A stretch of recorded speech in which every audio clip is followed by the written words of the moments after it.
പ്രധാനപ്പെട്ട പോയിന്റ് വരുന്ന ആലപ്പുഴയിലെ ഈ ലഹരി വിതരണക്കാരി തസ്ലീമയുമായി ബന്ധമുണ്ട് എന്ന കാര്യമാണ്. തസ്ലീമയെ സ്ഥിരമായി വിളിക്കാറുണ്ട് എന്ന വിവരം കൂടി പോലീസിന് ലഭ്യമാകുന്നു. കഞ്ചാവും മെത്തഫെറ്റമിനുമാണ് ഉപയോഗിക്കാറ്, തസ്ലീമയും ലഹരി ഇടപാട് നടത്തിയിരുന്നു എന്ന വളരെ പ്രധാനപ്പെട്ട ഒരു പോയിന്റ് പോലീസിന് കിട്ടുകയാണ്. നേരത്തെ നമ്മൾക്കറിയാം ഈ തസ്ലീമ പിടിയിലാകുമ്പോൾ ഈ നടത്തിയ ഫോൺ പരിശോധനയിൽ നടത്തിയപ്പോൾ ഈ രണ്ട് നടന്മാരെ കുറിച്ചാണ് പ്രധാനപ്പെട്ട വിവരങ്ങൾ ലഭ്യമായിരുന്നത്. ഷൈൻ ടോം ചാക്കോയും ശ്രീനാഥ് ഭാസിയുമായിരുന്നു അത്.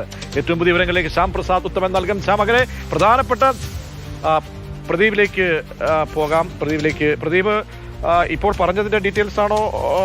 ഡീറ്റെയിൽസിലേക്ക് വരികയാണെങ്കിൽ പുതിയ വിവരങ്ങൾ ലഭ്യമാകുന്നുണ്ട്. ആശുപത്രിയിലെ വിവരങ്ങൾ എന്താണ്? വൈദ്യപരിശോധന സംബന്ധിച്ചുള്ള ഡീറ്റെയിൽസ് എന്താണ്?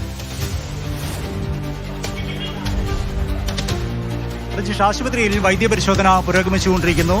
രാസലഹരിയുടെ സാന്നിധ്യം ഉണ്ടോ എന്നറിയുന്നതിന് വേണ്ടി ഡോപ്പിംഗ് ടെസ്റ്റ് ഉൾപ്പെടെ നടത്തും എന്നാണ് ഏറ്റവും ഒടുവിലത്തെ തീരുമാനം. ഇതിനുള്ള നടപടിക്രമങ്ങൾ പൂർത്തിയായി വരുന്നു. അതേസമയം താൻ ലഹരി ഉപയോഗിച്ചിരുന്നു എന്ന് ഷൈൻ ടോം ചാക്കോ പോലീസിനോട് കുറ്റസമ്മതം നടത്തിയിട്ടുണ്ട്. പക്ഷേ അത് തെളിയിക്കേണ്ട ആവശ്യകതയുണ്ട്. കാരണം 10 വർഷം മുമ്പുള്ള കേസിൽ ഇത്തരത്തിൽ ഈ ലഹരി ഉപയോഗിച്ചിരുന്നു എന്നുള്ള കാര്യം തെളിയിക്കാനാവാതെ പോയതുകൊണ്ടാണ് ഷൈൻ ടോം ചാക്കോയും ഒപ്പം പിടിയിലായ ആളുകളും നിയമത്തിന് മുന്നിൽ നിന്ന് രക്ഷപ്പെട്ടത്. അതുകൊണ്ട് തന്നെ നിയമപരമായി കൂടി ഇത് തെളിയിക്കപ്പെടേണ്ടതുണ്ട്. അതിനുവേണ്ടി കൂടിയാണ് ഇത്തരത്തിൽ പരിശോധനകൾ നടത്തിക്കൊണ്ടിരിക്കുന്നത്. നിലവിൽ താൻ രാസലഹരി ഉപയോഗിച്ചിരുന്നു എന്ന് പോലീസിനോട് സമ്മതിച്ചു എങ്കിൽ തന്നെ പിന്നീട് കേസ് കോടതിയിൽ വരുമ്പോൾ താൻ ഇത്തരത്തിലൊരു മൊഴി നൽകിയിട്ടില്ല എന്നോ ഇല്ലെങ്കിൽ അവ്യക്തമായ ഓർമ്മയോടെ നൽകിയതാണോ എന്നൊക്കെ പറഞ്ഞ് രക്ഷപ്പെട്ടു പോകാൻ സാധിക്കും.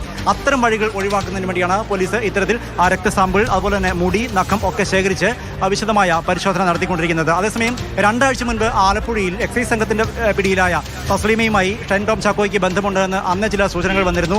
ഷൈൻ തന്റെ ഇടപാടുകാരനാണ് എന്നായിരുന്നു അന്ന് തസ്ലീമ വെളിപ്പെടുത്തിയിരുന്നത്. എന്നാൽ അവിചാരിതമായി ഫോണിലേക്ക് വന്നൊരു മെസ്സേജാണ് എന്നൊക്കെയായിരുന്നു ഷൈൻ ടോം ചാക്കോയും ഒപ്പം ശ്രീനാഥ് ഭാസിയും എന്ന് പറഞ്ഞിരുന്നത്. അതിന്റെ കൂടുതൽ വിശദാംശങ്ങൾ ശ്യാമപ്രസാദ് നൽകും. ശ്യാം, ഇപ്പോൾ ഷൈൻ ടോം ചാക്കോ നൽകിയിരിക്കുന്ന മൊഴിയിൽ പറയുന്ന തസ്ലീമയുമായുള്ള ബന്ധത്തെക്കുറിച്ച് പറയുന്ന കാര്യങ്ങൾ എന്തെല്ലാം?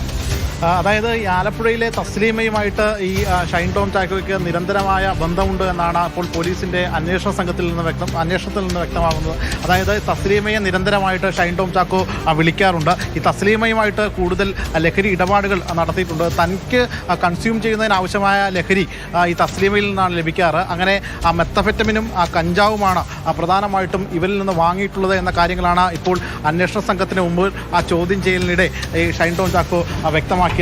തൻ്റെ ലഹരി ഉപയോഗം കൂടിയ ഘട്ടത്തിലാണ് അച്ഛൻ തന്നെ ഡി അഡിക്ഷൻ സെൻ്ററിൽ കൊണ്ടുപോയത്. കൂത്താട്ടുകുളത്തെ ഒരു ഡി അഡിക്ഷൻ സെൻ്ററിലേക്കാണ് കൊണ്ടുപോയത്. പക്ഷേ അവിടെ അധിക നാൾ നിന്നില്ല.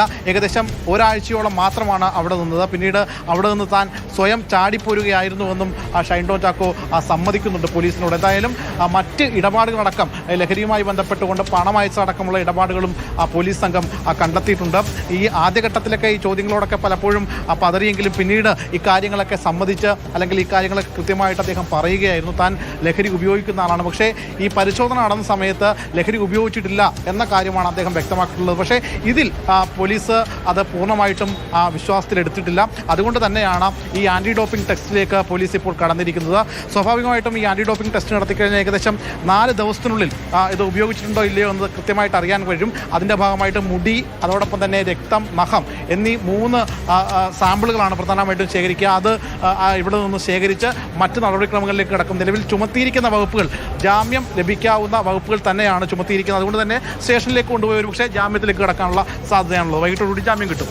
പക്ഷേ ലഹരി ഉപയോഗിക്കുന്നുണ്ടെന്ന് പോലീസിന് മൊഴി നൽകി, അതായത് കുറ്റസമ്മതം നടത്തിയിരിക്കുന്നു. നിരോധിത ലഹരി വസ്തുവാണെങ്കിൽ അത് വലിയ കുറ്റമാണ്. പക്ഷേ അന്ന് പരിശോധനാ സംഘം എത്തിയപ്പോൾ ഓടി മറിയുകയും ചെയ്തിരിക്കുന്നു. പോലീസിന് സംശയവും ഇത് തന്നെയായിരുന്നു, എന്തിനു വേണ്ടി ഓടി മറിഞ്ഞു എന്നുള്ളതാണ്. ആ സംശയത്തെ ഒരു പരിധിവരെ സാധൂകരിക്കുന്ന കാര്യമല്ലേ ഷൈനിൻ്റെ ഈ കുറ്റസമ്മതം? തീർച്ചയായിട്ടും അത്തരം ഒരു സാധൂകരിക്കുന്ന കാര്യങ്ങൾ തന്നെയാണ് ഈ കുറ്റസമ്മതമെങ്കിലും പോലീസിൻ്റെ ആ ചോദ്യങ്ങൾക്ക് ഇദ്ദേഹം പറഞ്ഞ മറുപടി, അതായത് തനിക്ക് നേരെ ഒരു പറ്റം ഗുണ്ടാ സംഘങ്ങൾ വരുന്നു എന്ന തരത്തിലാണ് മനസ്സിലാക്കാൻ കഴിഞ്ഞത്. ആ ഘട്ടത്തിൽ താൻ ഈ റിസപ്ഷനിലേക്ക് വിളിക്കുന്നു.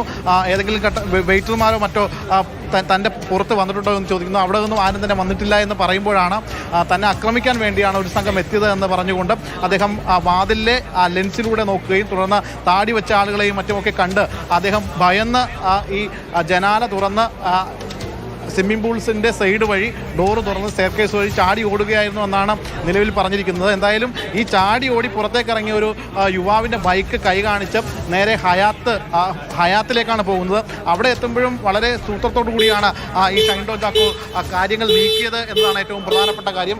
അവിടെ എത്തി ഈ ഹയാത്തിനകത്തേക്ക് ആ വാഹനം കയറ്റാതെ അതിന് പുറത്ത് വെച്ച് തന്നെ അദ്ദേഹം ഇറങ്ങുന്നു. അതിനുശേഷം ക്യാമറയിൽ പെടാതെ അകത്തേക്ക് കയറാൻ ശ്രമിക്കുന്നു. പുറത്തേക്ക് പോകാനായിട്ട് വിളിച്ച വണ്ടിയും ഡോറിന്, അതായത് ഈ ഹയാത്തിന് പുറത്ത് ആ വാഹനം വിളിച്ചു വരുത്തിയ ശേഷം പിന്നീട് മറ്റ് ഈ വാഹനത്തിൽ കയറി രക്ഷപ്പെടുകയായിരുന്നു ഒക്കെ ചെയ്തത്. അതിലൊന്നും പോലീസ് ഒരു കൃത്യമായൊരു വിശ്വാസത്തിൽ എടുത്തിട്ടില്ലെങ്കിലും നിലവിൽ പോലീസിന് മുമ്പിൽ പറഞ്ഞിരിക്കുന്ന കഥ ഇതാണ്.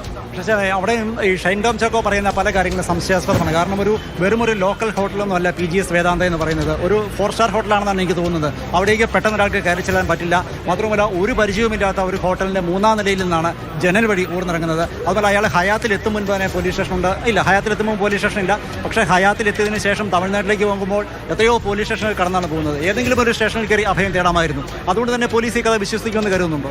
തീർച്ചയായിട്ടും പോലീസ് ഈ കഥയൊക്കെ പൂർണ്ണമായിട്ടും വിശ്വസിക്കുമെന്ന് നമുക്ക് ഒരിക്കലും കരുതുന്നില്ല. പക്ഷേ പോലീസിന്റെ മുമ്പാകെ ഇപ്പോൾ അദ്ദേഹം പറഞ്ഞിരിക്കുന്ന കഥ ഇതാണ്. എങ്കിൽ പോലും പോലീസിന് മുമ്പാകെ ഒരു കുറ്റസമ്മതം അദ്ദേഹം നടത്തി. താൻ ലഹരി ഉപയോഗിക്കുന്ന ആളാണ്, ലഹരി ഉപയോഗിക്കാറുണ്ട്. പക്ഷേ ഈ ദിവസം, അതായത് പോലീസ് പരിശോധനയ്ക്ക് വന്ന ദിവസം താൻ ലഹരി ഉപയോഗിച്ചിട്ടില്ല എന്ന കാര്യമാണ് അദ്ദേഹം പറഞ്ഞിട്ടുള്ളത്. പക്ഷേ അത് പോലീസിന് വിശ്വാസതയിൽ എടുക്കാൻ കഴിഞ്ഞിട്ടില്ല. അതിൻ്റെ അടിസ്ഥാനത്തിൽ തന്നെയാണ് ഇപ്പോൾ ഈ ആന്റി ഡോപ്പിംഗ് ടെസ്റ്റും മറ്റു കാര്യങ്ങളും ഒക്കെ പോലീസ് നടത്തിക്കൊണ്ടിരിക്കുന്നത്. മാത്രമല്ല കൃത്യമായ നിയമോപദേശം തേടിയതിനു ശേഷമാണ് ഷൈൻ ഇന്ന് പോലീസിന് മുമ്പിൽ ഹാജരായത്. അദ്ദേഹത്തിന്റെ പിതാവിനൊപ്പം കൂടാതെ 3 അഭിഭാഷകർ ഒപ്പമുണ്ടായിരുന്നു. അതായത് കൃത്യമായ നിയമോപദേശം കിട്ടിയിട്ടുണ്ട്. എന്തൊക്കെ പറയണമെന്നുള്ള കാര്യങ്ങളൊക്കെ ഈ അഭിഭാഷകരിൽ നിന്ന് കിട്ടിയിട്ടുണ്ടാവാം. അത്തരം കാര്യങ്ങളായിരിക്കാം ഷൈൻ പറഞ്ഞിരിക്കുന്നത്. എന്തായിരുന്നാലും വൈദ്യപരിശോധന നടക്കട്ടെ, അതിനുശേഷം കൂടുതൽ കാര്യങ്ങൾ അതിൽ വിശദമാകും.